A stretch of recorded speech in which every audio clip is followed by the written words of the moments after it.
El Ministerio Internacional presenta su programa Un Aliento de Vida.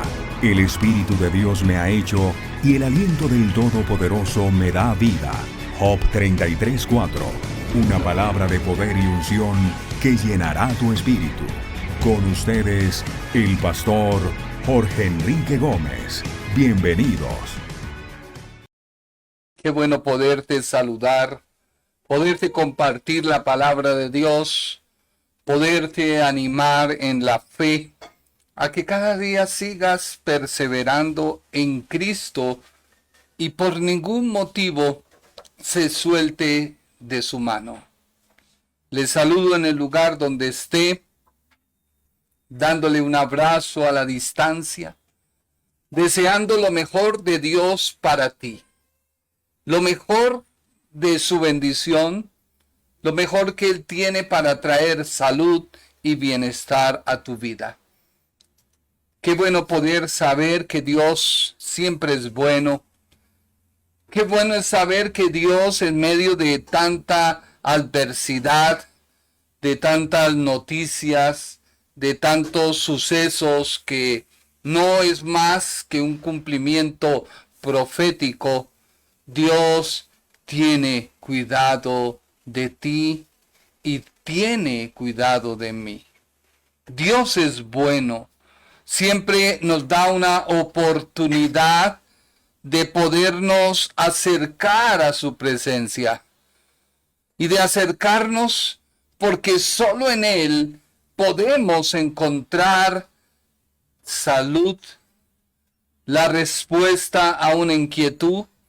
Solo en Él podemos hallar el descanso para nuestra vida.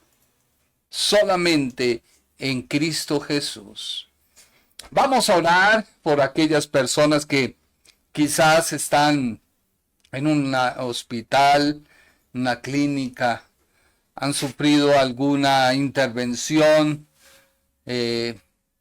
Queremos contarles, no hemos podido salir por algunas pequeñas cosas que tuvieron que realizarme. Pero acá estamos y le damos gracias a Dios porque Dios siempre apareja lo mejor para nosotros. Y a veces no lo entendemos, pero siempre hay una oportunidad para darle gracias a Él por todo, porque Él sigue siendo siempre fiel.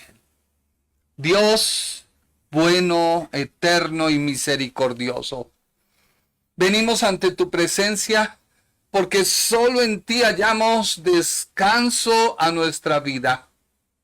Tú eres la fuente de agua inagotable. Tú eres la fuente de agua que calmas nuestra sed.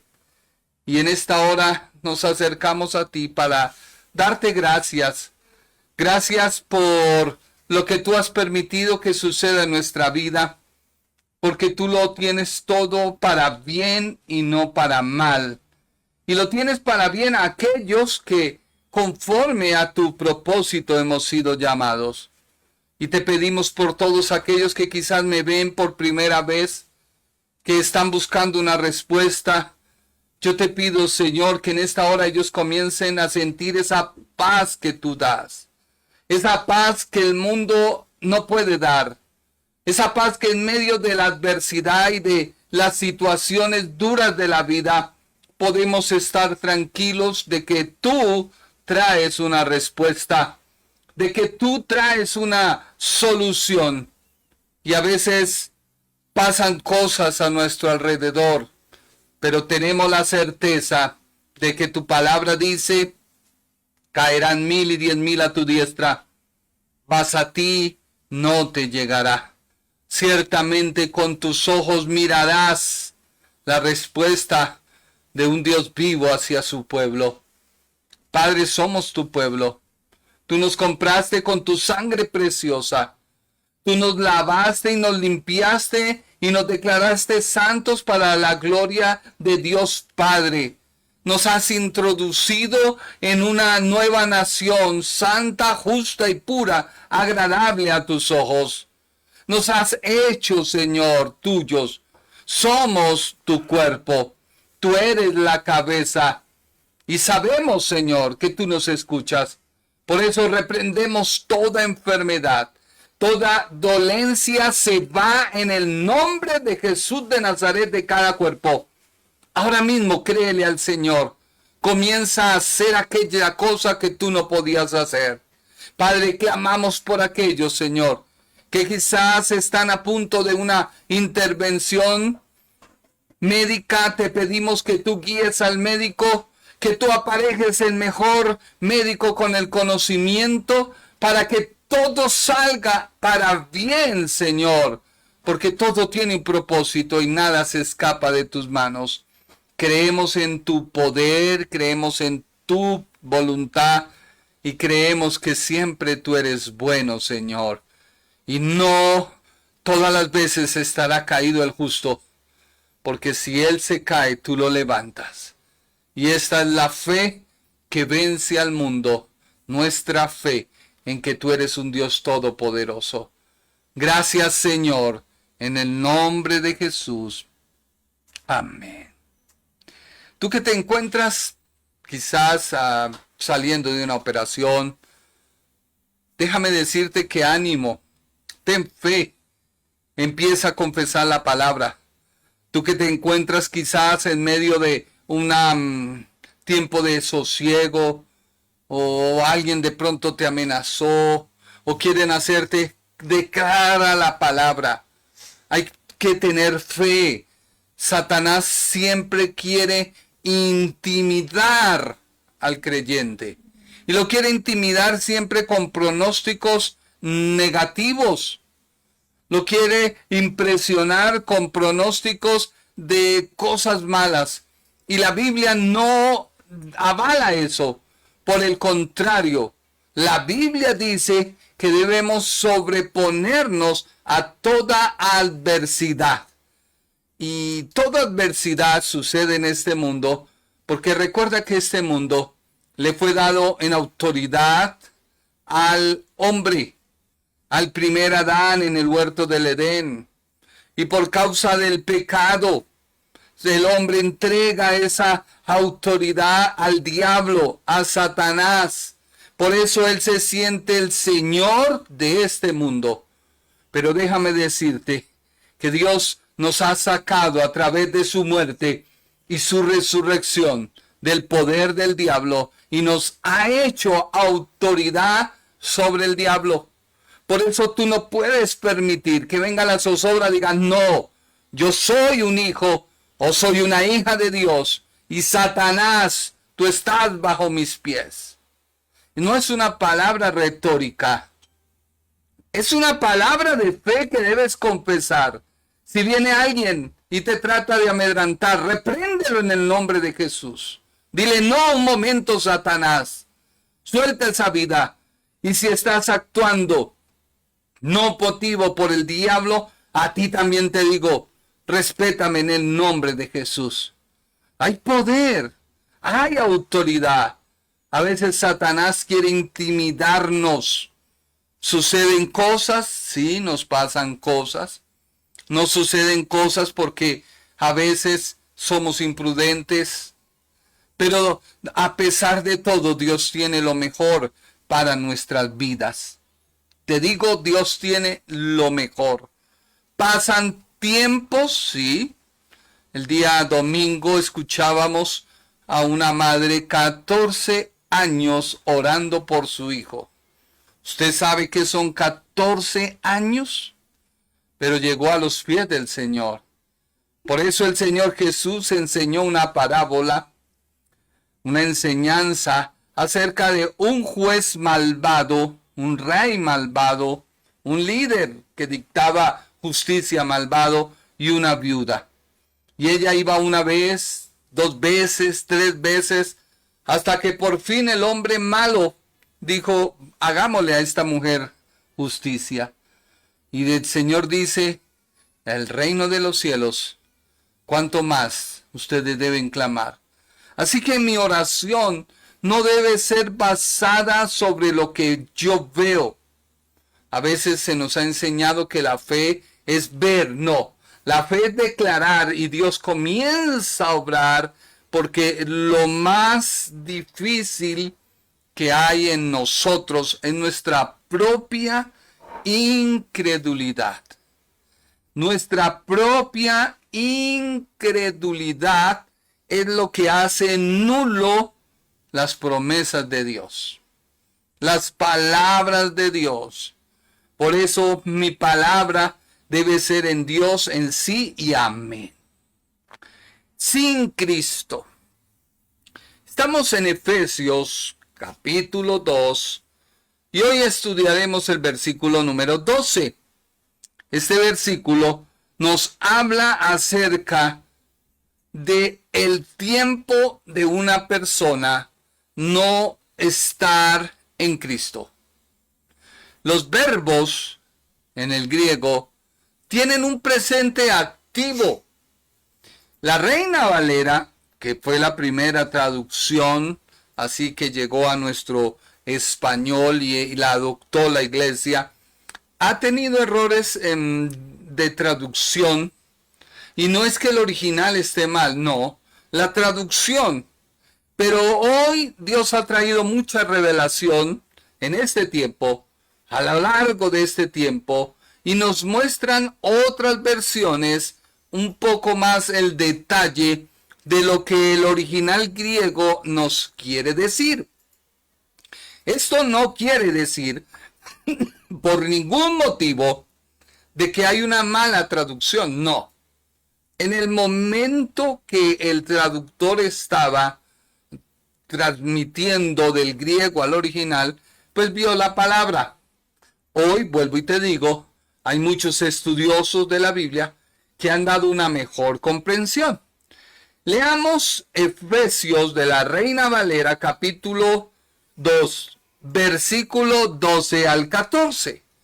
Dice así: en aquel tiempo estabais sin Cristo, alejados de la ciudadanía de Israel y ajenos a los pactos de las promesas, sin esperanza y sin Dios en el mundo. Pero ahora, en Cristo Jesús, vosotros que estabais en otro tiempo alejados, habéis sido hechos cercanos por la sangre de Cristo, porque Él es nuestra paz, que de ambos pueblos hizo uno, derribando la pared intermedia de separación. Es clave el versículo 14, porque Él dice, Él es nuestra paz. En otras palabras, nuestro shalom, nuestro descanso. Salíamos de Egipto, de vivir en una esclavitud. Ahora entramos a una paz. Veníamos de trabajar en el pecado. Ahora no trabajamos en él, sino vivimos en paz. Y esa paz derriba toda pared. Ahora, ¿qué dice la Biblia amplificada? La Biblia amplificada, vuelvo y te digo, da un panorama más amplio de lo que el original del griego nos quiere decir. Versículo 12. Recordad que en aquel tiempo estabais separados, viviendo separados de Cristo. O sea, no pertenecíamos al cristianismo, por decirlo así, por encajonar una vida la cual nos hace ser conocedores de que Cristo murió en la cruz del Calvario, de que su sangre nos perdonó, de que así como Él muere, nosotros morimos al pecado y a la naturaleza de pecado, y así como Él resucitó, resucitamos en nueva vida, resucitamos para vivir en relación con Dios, viviendo separados de Cristo, excluido de toda parte en Él. completamente distanciados y proscritos de los derechos de Israel como nación y extranjeros, sin participación en los pactos sagrados de las promesas mesiánicas, sin conocimiento ni derecho en los acuerdos de Dios, sus pactos. Y no teníais esperanza, ninguna promesa, y estabais en el mundo sin Dios. Versículo número 13 de esta Biblia amplificada. Pero ahora, en Cristo Jesús, vosotros que antes estabais lejanos, en la sangre de Cristo habéis sido acercados. Versículo 14. Porque Él es, o sea, Él mismo, de ambos, nuestra paz, nuestro vínculo de unidad y armonía. Él nos hizo de ambos, judíos y gentiles, un solo cuerpo, y derribó, o sea, destruyó o abolió la pared enemiga que nos separaba.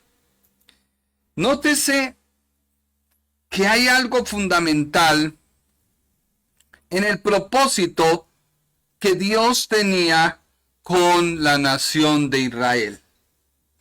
Dios tenía a Israel como propósito de que fuera una nación santa, un pueblo santo. A veces cuando se lee la ley, que está tan cercana a la gracia, creemos que para ser santo es dejar de practicar una serie de cosas y es hacer otra serie de cosas para lograr estar cerca a Dios. Al leer la Escritura, todo esto cae porque la obra del sacrificio, que era la que permitía en el Antiguo Testamento a una persona acercarse y recibir perdón, ahora esa obra es Cristo, con el agravante de que Cristo es el último sacrificio efectuado para perdón de pecados. Pueden haber otra serie de sacrificios, pero el único sacrificio que perdona tu pecado es Cristo. El sacrificio que se está por efectuar cuando la nación de Israel construya, que en cualquier momento pueden hacerlo, solo durarían un mes o menos construyendo su tercer templo, para iniciar sacrificios, no es a Dios quienes van a ofrecer el sacrificio. Ellos creen que lo hacen a Dios, pero cuando se dan cuenta, todo esto lo están efectuando para el anticristo. Es lamentable decirlo, pero ya no hay más sacrificio por el perdón de los pecados, sino Cristo Jesús. Por eso, Él es el que tomó toda la condensó todo lo escritural del Antiguo Testamento. Cuando digo condensó es que lo suprimió en Él y lo entrega al creyente en un solo paquete. No estoy hablando de las leyes que se dieron a Israel como nación. No estoy hablando de las leyes ceremoniales que Israel debía observar, porque Cristo es el final de esa ley ceremonial. No quiero que te pongas a polemizar conmigo, o de que me pongas live, o me pongas enseñanzas para ponerme a ver un poco de cosas que para mí no tienen fundamento bíblico, porque vuelvo y te explico. Cristo es el que tomó el pacto de Dios con el hombre y lo cumplió. Y es el único pacto vigente que hay y no puede haber otro. Es el último pacto que Dios hace con el hombre a través de la persona de Jesús. Jesús de Nazaret hizo pacto con Dios para hacer un pacto que es vigente y que es real y válido, igual que los demás pactos que Dios hizo con Adán, con Noé, con Abraham, con Israel.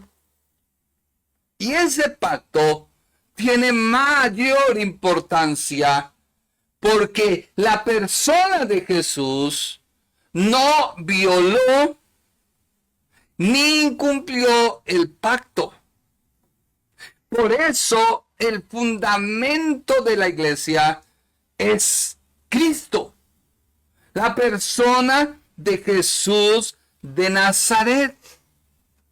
Israel lo sabía, y tanto así el apóstol Pablo, de que Israel era algo diferente, porque era un pueblo santo. ¿En qué sentido era diferente? En el sentido de que ellos tenían como único Dios, como único rey, a Dios. Otras naciones podrían tener su democracia, podían tener sus reinados, pero Israel era teocrático. Dios era el centro de su reinado. Dios era su gobernador. Gedeón, hombre que salió a la batalla, juez de la nación de Israel, lo entendió. Y en Jueces capítulo 8, versículo 23, yo creo que puse Génesis, hijo, pero es Jueces. Jueces, no seré Señor sobre vosotros, ni lo será mi hijo. El Señor será vuestro Señor. Jueces 8, 23. Creo que está como Génesis, en el punto 1, ya hacia el final. Gedeón sabía.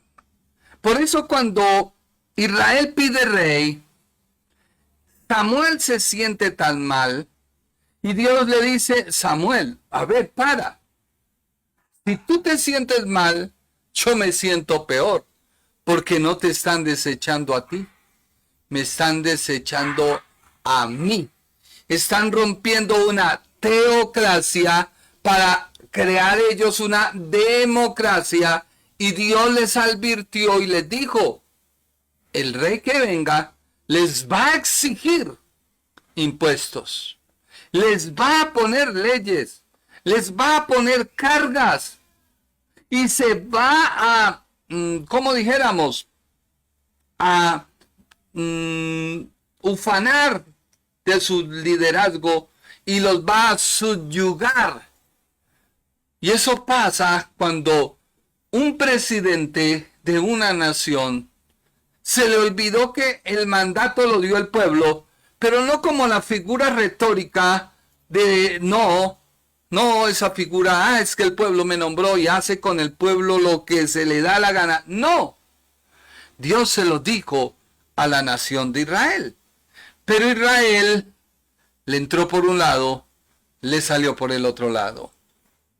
Así que Israel sabía, David lo sabía, en el Salmo 145 dice: te exaltaré, Dios mío y Rey mío. Eso era lo que realmente quería decir. Israel era miembro de la sociedad de Dios. Ellos tenían una ciudadanía que era divina. Está claro que la vida sería completamente diferente a cualquier otra nación. ¿Por qué? Porque Dios mismo peleaba por ellos. Cuando sale Israel, Josué como líder, y sale Israel a la batalla, después de haber derribado a Jericó. Y están peleando como un viernes, dicen algunos estudiosos, y ya se acababa el viernes y iniciaba el Sabbat. Pues Josué sabía que no podía seguir peleando. Debía hacer un alto porque debía cumplir la ley que Dios le dijo. Así que él, ¿qué hizo? Josué, hombre entendido, extendió el día. Detuvo el día, aunque vuelvo y te digo, no hay argumento científico para lo que te voy a decir, pero la fe de un hombre en ese tiempo, sin conocer lo que de pronto conocemos, que la tierra es la que gira, pero él detuvo el sol y la luna. Y fue tanta la fe de aquel varón que prolongó el tiempo para que no entrara el Sabbat. Era el día que debía Israel detenerse, no pelear. Y si llegaba el Sabbat, pues los enemigos quedaban sin ser derribados y podrían hacer con Israel otra guerra. Tomarían a Israel cansado en día de descanso y los eliminarían. Los destruirían. Así que antes de que eso pasara, Josué, detuvo el sol y la luna. Y duró la pelea un día. Pero a pesar de ello, dice la Biblia, que del cielo caían piedras para matar a los enemigos. A veces nosotros como creyentes no nos enteramos de que en muchas peleas Dios pelea por ti. El hecho de que a veces nos practiquen operaciones no quiere decir una derrota, no quiere decir falta de fe, quiere decir que Dios ha puesto en nuestro camino a un médico, a otra persona, para que haga algo en nosotros y todo salga en bendición. Pero a veces los cristianos no lo entienden y creen que es una derrota y creen que Dios no estuvo con ellos y creen que Dios no estuvo. No, déjame decirte, Dios actúa de mil formas y Dios no es un Dios que hace esto con este y lo hace igual con el otro e igual con el otro. No. Dios es un Dios personal, pero prima algo, y es tu fe. Tu fe sí puede marcar la diferencia. Josué pudo haber dejado que terminara el tiempo, no haber hecho esa palabra tan poderosa. Hoy podemos observarlo de que sucedió, porque para poder hacer los cálculos del hombre viajar a la luna, tuvieron que meter la información en la computadora. Y la computadora arrojaba un error. Siempre faltó un día. Y se preguntaron el por qué. Hasta que fueron a la escritura y encontraron ese día perdido en el día de Josué y un cuarto de tiempo en el rey Ezequías. El rey Ezequías recibe una mala noticia de que iba a morir y él empezó a clamar, empezó a gemir, empezó a decirle: Dios, acuérdate que yo he vivido, Dios, acuérdate. Y Dios le prolongó, devolviendo el tiempo, 15 años más de vida. No devolvió 15 años, no, devolvió el tiempo un cuarto de hora. Porque es más fácil que el tiempo avance, pero que el tiempo se retroceda, no. Pero Dios lo hizo, porque hubo alguien que creyó. Y esta es la fe que hoy está sobre la iglesia, sobre aquellas personas que creen y le creen a Dios. Así que déjame decirte, Israel gozaba de una sociedad, eran miembros de la sociedad de Dios. Ellos eran ciudadanos de Dios. Estaban asociados como el pueblo de Dios. Y todo el mundo lo sabía. Los gentiles por su parte, estaban alejados de aquello. Ellos no podían entrar a una membresía. Se podían adjudicar, se podían, como dijéramos, hacer prosélito. O sea, hacerme un suscrito, pero no un perteneciente. Y eso Israel, los judíos, no lo podían soportar. Que viniera Cristo y aboliera eso y permitiera que al mismo nivel de ellos, tanto gentiles como judíos estuvieran. Y eso es lo que todavía no han permitido los judaizantes modernos, aquellos que quieren imponer la ley y que le dicen al creyente, es que si tú no observas la ley, verdaderamente no eres salvo. Y esto es un error catastrófico, porque estamos anulando la obra de Cristo que consumió, asoció y consolidó la ley en él, para que todo el que crea en él la cumpla. La ley ¿qué? Ceremonial. La forma en que Dios me perdona. Dios lo hizo a través del sacrificio desde Génesis. Primer animal muerto para cubrir al hombre. Y luego viene así sucediendo. Primer libro escrito de la Biblia, Job, nos muestra cómo Job ofrecía sacrificios hasta Cristo. En Cristo muere toda aquella fórmula, leyes ceremoniales, y es Cristo. Así que la Biblia siempre incluyó al gentil, pero lo incluyó de tal forma que en Cristo seríamos uno. Esto llevaba a Israel a la obediencia de la ley. Por eso el designio de Dios tenía que desarrollarse mediante una nación. Dios escogió a Israel, no por ser favorita, no, sino porque a él le plació. Hoy en Cristo no hay tal elección, sino hay tal inclusión de todo aquel que cree en él. Por eso mi invitación es a que conozcas a Jesús, a que conozcas a esa persona que hoy te invita a que si no tenías esperanza, hoy tienes una esperanza grande. No tienes que andar buscando la manera de cómo fulano hizo el pacto, entonces yo lo voy a hacer. No. Cristo te incluye en los pactos, las promesas, la esperanza.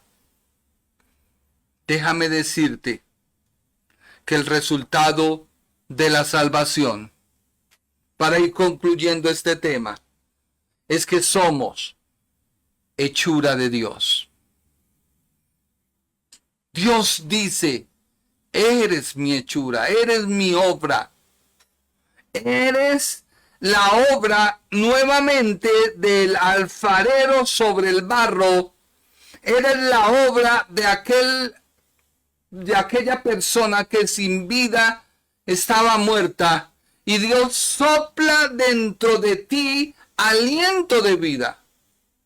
Y ese aliento de vida es Cristo y su palabra, juntamente con el Espíritu Santo. El Espíritu Santo forma un papel tan importante en tu vida. Un creyente nacido de nuevo es una obra de Dios. La materia prima con que Él tiene que trabajar es usted y soy yo cuando creemos que en la obra de Cristo en la cruz del Calvario hay perdón. En verdad, la obra maestra no es nada menos que una nueva creación por medio de la unión con Cristo. Porque si alguno está en Cristo, nueva criatura es. Las cosas viejas pasaron, he aquí todas son hechas nuevas. Y el objeto de esta nueva creación se encuentra en esta frase, el cual, ¿por qué Dios te hace nueva criatura? Para buenas obras. Si tú te encuentras en algún lugar, háblale a otros de Dios. No mires la enfermedad o lo que pasó como un impedimento. ¿Qué dirán? No, es que Dios me trajo a mí, aquí, con un propósito. Y ese propósito es de que yo te hable del amor de Él. Así que somos salvos, no mediante buenas obras. Es igualmente cierto que somos salvos para buenas obras. Las buenas obras no son la raíz, sino el fruto. No obramos para ser salvos, sino obramos porque ya hemos sido salvos. Grábalo en tu mente. Tú no eres salvo por obras, porque hagas o dejes de hacer, porque te pongas o no te pongas. Aunque esto no es la licencia para que una mujer se vista de manera indecente y vaya a la iglesia porque está llena de espíritu de laxivia, porque está llena de espíritu de morbosidad, de carnalidad. No, eso no es la base, no. Una mujer se viste decente, usa falda, usa pantalón, pero lo hace de forma decente, no vulgar. Porque ya ella no es el objeto de atracción. Entonces, vuelvo y te digo, no es por obras. Este aspecto de la verdad que se enfatiza en Santiago, cuando Santiago dice que la fe sin obras es muerta, no significa con ello que los hombres sean salvos por la fe más las obras, sino por la clase de fe que resulta en tener una vida de buenas obras. ¿Sí me hice entender o no? La obra demuestra la realidad de tu fe. Pablo está cordialmente de acuerdo. Somos hechura suya, creados en Cristo Jesús para buenas obras. Así que la ecuación de la salvación es: la fe produce salvación, la salvación produce buenas obras y las buenas obras producen recompensa. La fe te conduce a la salvación resulta en buenas obras, las buenas obras recibirán recompensa de su parte, pero surge la cuestión: ¿qué clase de buenas obras debo hacer? Pablo responde: buenas obras, las cuales Dios preparó de antemano para que anduviésemos en ellas.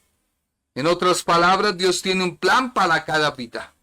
Antes de nuestra conversión, elaboró una carrera espiritual para nosotros. Nuestra responsabilidad es encontrar su voluntad para nosotros y luego obedecerla.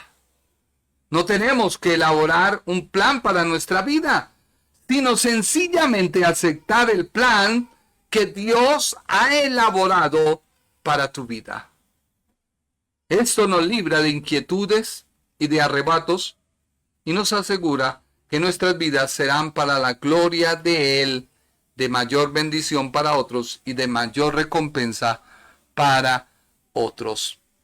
Por eso es bueno que tú tengas claro que para encontrar tus buenas obras que Dios te ha llamado a producir a todos los que se han convertido, tú deberías, 1, confesar y abandonar el pecado.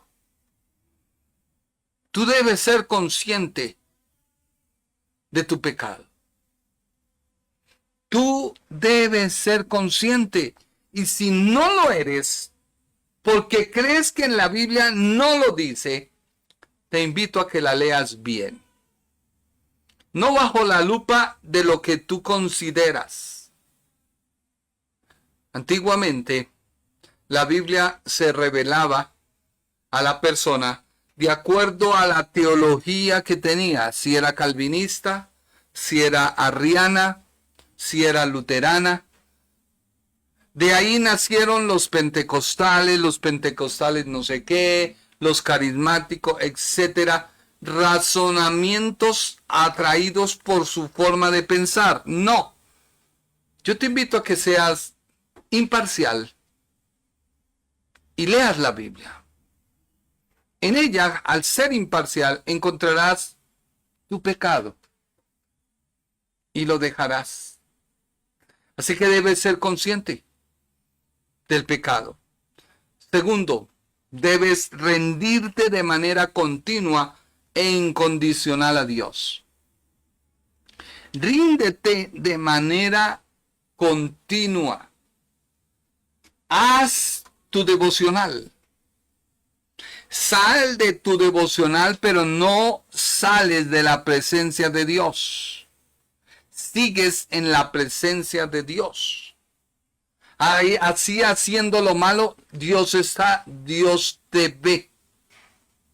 Estudia su palabra y discierne su voluntad y luego haz todo lo que ella te mande. Pasa tiempo en oración. Tú puedes orar mientras vas en el Transmilenio, tú puedes orar mientras vas en tu carro, tú puedes orar mientras caminas, tú puedes orar. Dios está en todo lado y aprovecha la oportunidad de servicio. Recuerda que no necesitamos practicar ninguna cirugía en el cuerpo. No. De hecho, el apóstol había tomado esto como algo sin validez y los judíos lo habían tomado como un insulto étnico. Porque, ¿cómo así que Pablo va a ser mayor que el Dios que le habla a Abraham? Ellos no lo podían soportar. Israel no podía soportar que el apóstol dijera, ya la circuncisión en Cristo no tiene validez. Eso era algo escandaloso. Era una señal, era un símbolo patrio, por decirlo así. Era un insulto étnico. Pero déjame decirte que no es por obras. Israel no entendió el sentido que se dio a la circuncisión. Después de que el apóstol, Abraham, el patriarca, después de que el patriarca hubiera obedecido, hubiera cumplido, antes de que naciera Isaac, Dios le da la señal, nace Isaac y sigue esa señal hasta el día de hoy. Pero en Cristo, recuerda que el pacto que Dios hace con Abraham lo absorbe Cristo de tal forma que ya la circuncisión no tiene validez. El pacto que Dios hace con la nación de Israel, Monte Sinaí, todo su peregrinaje, viene y se suma a Cristo. Entonces ya la ley ceremonial, la ley de ceremoniales, políticas, ya no se cumplen, porque Cristo toma y nos da un nuevo mandamiento y una nueva ley. Y la ley de Cristo es la ley del amor. Eso está en los escritos del apóstol Pablo. La ley del amor es la que prima. Amo a Dios por encima de todo. Si le amo, no tengo ídolos, no tengo imágenes, no tomo su nombre en vano. Si amo a Dios, no cometo cosas en su nombre.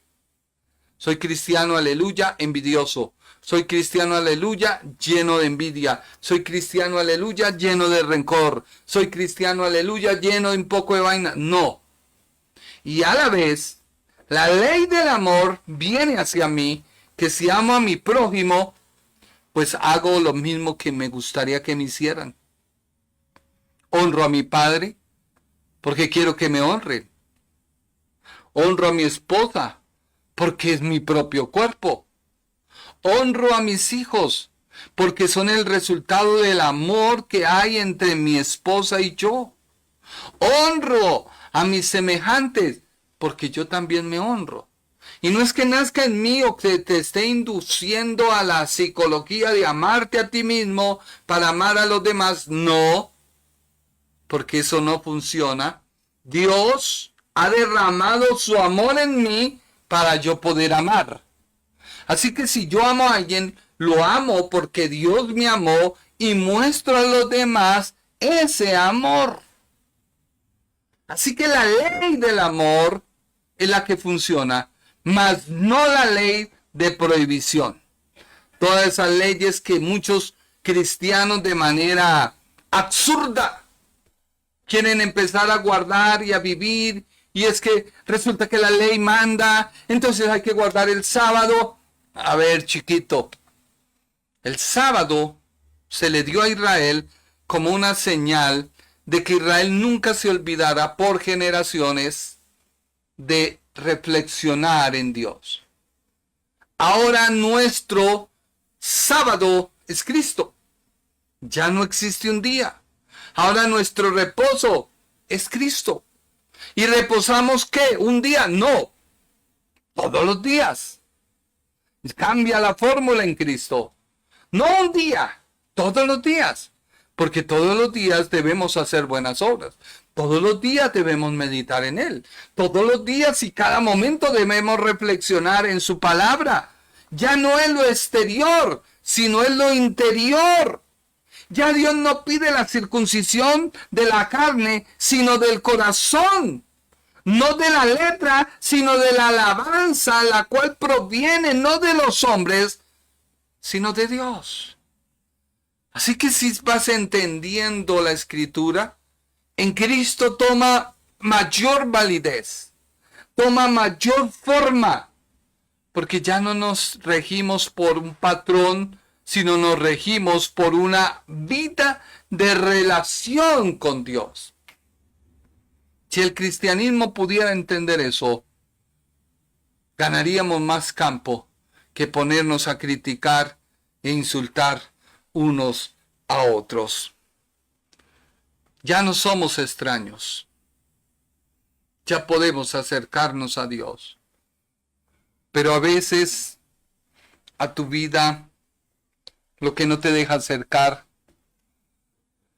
es tu pecado. Ese pecado que está ahí, haciéndote sentir mal. Déjalo de lado. Mira la Escritura y abandónalo. Y yo sé que si tú a través de la Escritura entiendes, tu vida va a ser diferente. Tu vida va a cambiar. Bueno, damos gracias a Dios. Si Dios nos permite, el día martes estaremos viajando hacia la ciudad de Venezuela. Allí estaremos en campaña, Dios mediante.